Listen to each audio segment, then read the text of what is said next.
Hi, in this video I'll show you how to make a silly Forsworn character.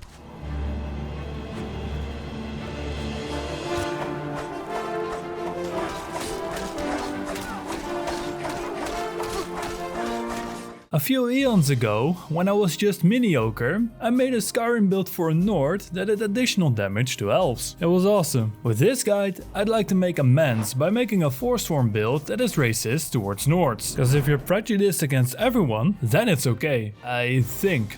Let's get started. We're going to be making a Breton for this build. This is because of the lore, face tattoos, and the free doggy summon you get at the start. Go for his Achilles tendons, boy. At its core, this build focuses on one-handed, archery, sneak and light armor. It will also be supplemented by alchemy, conjuration and smithing. When starting off, you should spend some time on customizing your character. Now that we're decked out and looking like my uncle, we're ready to get out there. When escaping Helgen, focus on acquiring light armor, getting some training in with one-handed weapons and grab a bow while you're there. This build is centered around dual wielding, one-handed axes up close and archeries for encounters that are further away. The next step is activating the Thief Stone, getting the Flawless Emerald and unlocking Bleak Falls Barrow as a fast travel point. Continuing our path into Riverwood, we can sell off anything we found thus far. We also stumble upon a lover's triangle. Swen and Faendal are simping over the same woman, Camilla. One of these sims will become available as a follower, depending on which one you help in their conquest for this woman. We're going to start with Faendal because for one, he has the sharpest jawline and he also offers archery training in exchange for gold. Since he's a follower, we can just take back that gold. Kinda like a self-paying prostitute. Faendal can train your archery up to level 50, after which he will have outlived his usefulness. We then marry Camilla out of spite. Bear witness to the union of two souls. After all of that, we can set off to Whiterun to continue with the main quest. When traveling, don't squander any opportunities to train your skills. After hours of giving chase, the hunter has successfully cornered his prey. Following a brief moment of silence and mental preparation, the hunter's arrow loosens.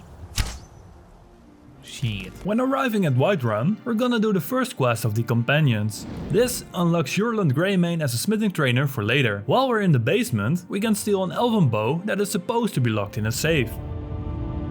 It just works. We pick up the main quest further in Whiterun and then we off to Falkreath. In the barracks, you can start the quest, Ill-Met by Moonlight. This quest will make you decide between assisting a random werewolf or a deity that has the power to claim your soul in the afterlife. This shouldn't be a hard choice. Killing the werewolf will award you with the Savior's Hide, which is one of the best pieces of light armor at this point in the game. It also looks sick. Our next stop is Markarth. It turns awkward immediately. Lovely on my side. The Markarth city guard have this all under control. There are no Forsworn here.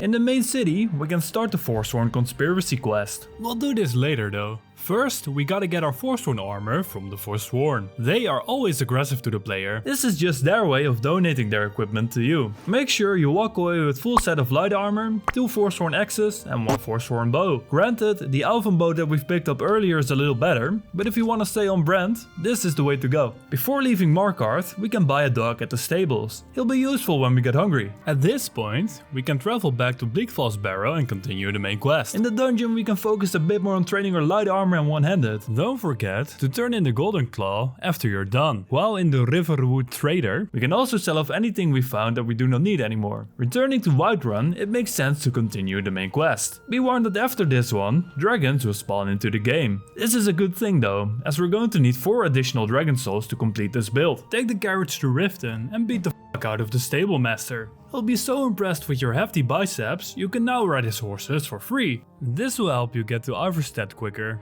Before sending off to the Greybeards, make sure to accept Climax Quest. This is an easy extra influx of gold. After reaching the mountaintop, you can now hang out with the Greybeards. Little known fact about these guys is that they also double as sneak trainers.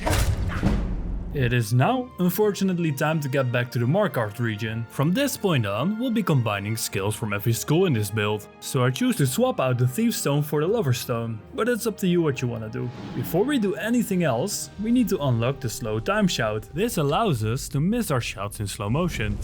The Word of Power can be found at the Hag's End dungeon, which is named as such because you must end the hag.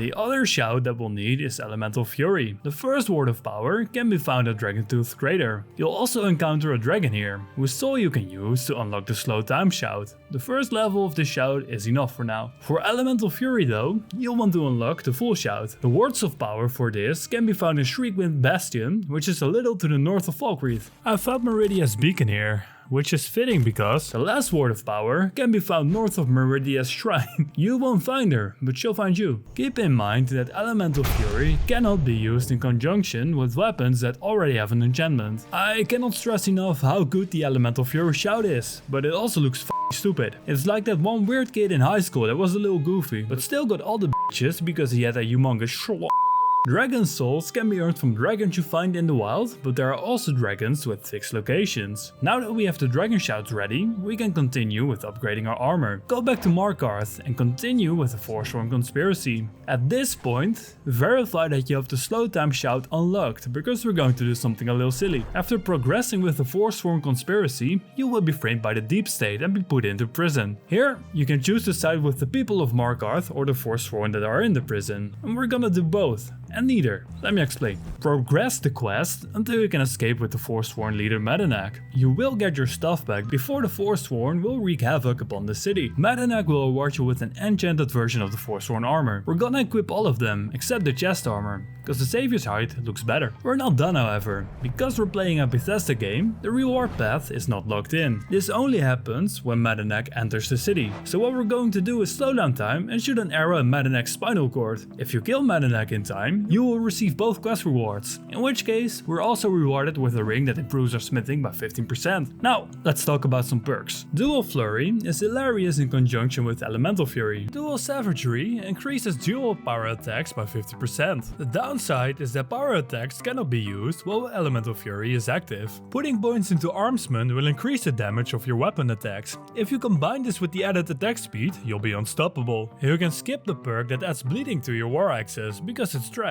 The rest of the perks are worthwhile too, though your priority should be on Armsman and the dual wielding perks. The finished skill tree should look something like this. Archery is one of those rare skill trees where every skill is at least somewhat useful. If we have to make any concessions at all, the first thing that can be skipped is the steady hand skill. We already have a way to slow time anyway.